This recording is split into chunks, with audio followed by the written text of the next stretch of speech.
Shalom Bapak Ibu yang diberkati Tuhan, senang saya bisa menjumpai Anda di hari ini. Mari kita akan bersama-sama merenungkan firman Tuhan. Kita akan belajar sebuah tema yang menarik, yaitu sendiri dengan Tuhan. Surat Kolose pasal 3 ayat yang ketiga berkata, sebab kamu telah mati dan hidupmu tersembunyi bersama dengan Kristus di dalam Allah. Bapak Ibu yang saya kasihi, mengikut Tuhan itu bukan hal yang mudah. Ada kalanya kita harus siap dengan apa yang namanya kesendirian.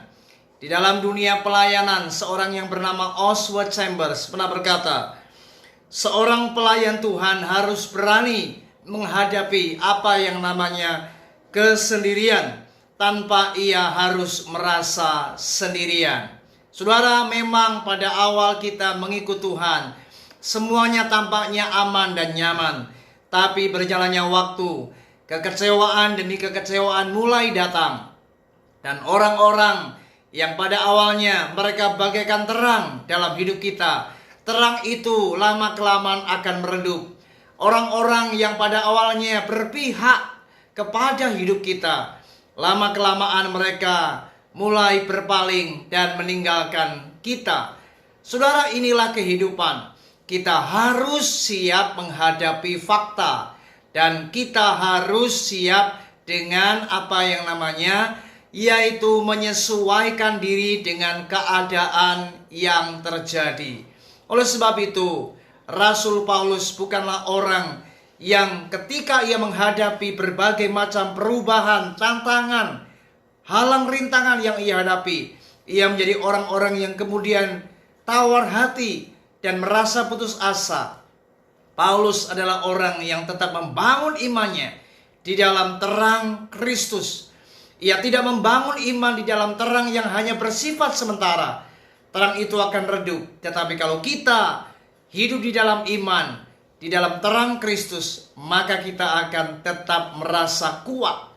Sudah perhatikan di dalam 2 Timotius pasal yang keempat ayat 17, firman Tuhan berkata, tetapi Tuhan telah mendampingi aku dan menguatkan aku, supaya dengan perantaranku Injil diberitakan dengan sepenuhnya, dan semua orang bukan Yahudi mendengarkannya. Dengan demikian aku terlepas dari mulut singa. Paulus yakin bahwa apapun yang terjadi, di saat ia menghadapi berbagai macam rintangan dan tantangan, ia tetap yakin Tuhan itu mendampinginya dan Tuhan menguatkannya. Ada kalanya kita juga harus percaya bahwa setiap keadaan yang berubah, kita harus yakin bahwa Tuhan tidak pernah berubah.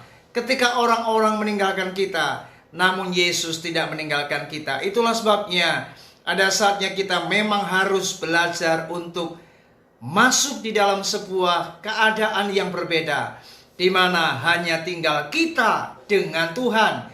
Itu artinya kita sendiri dengan Tuhan. Memang orang-orang yang penting, orang-orang yang dahulu dekat, orang-orang yang dahulu baik, memang mereka harus pergi meninggalkan kita. Itu tidak jadi masalah. Dan memang ini harus terjadi. Hidup ini tidak bisa diprediksi. Ketika keadaan berubah, situasi berbeda, kita harus dapat menyesuaikan diri. Dan percayalah, ketika engkau sendiri dengan Tuhan, engkau tidak akan pernah menjadi orang-orang yang lemah, tetapi engkau tetap menjadi orang-orang yang kuat. Karena memang hidup kita dibangun oleh iman kepada Yesus Kristus. Itu sebabnya dikatakan, sebab kamu telah mati dan hidupmu tersembunyi bersama dengan Kristus di dalam Allah. Kita memang akan selalu bersama Kristus di dalam Allah. Itu sebabnya salah satu karakteristik kehidupan di dalam roh, orang-orang yang hidup di dalam pimpinan Roh Kudus, maka ia akan tetap memiliki kemampuan di mana ia bisa menikmati kesendirian dengan Tuhan. Dan bersama Tuhan kita akan tetap menikmati damai sejahtera, sukacita, dan kita akan tetap kuat bersama Tuhan. Kiranya renungan ini memberkati kita semua. Ingat, sendiri dengan Tuhan itu jauh lebih membawa kita menjadi orang-orang yang tetap tegar, kuat, dan tetap bersuka cita dan damai sejahtera. Puji Tuhan, Shalom.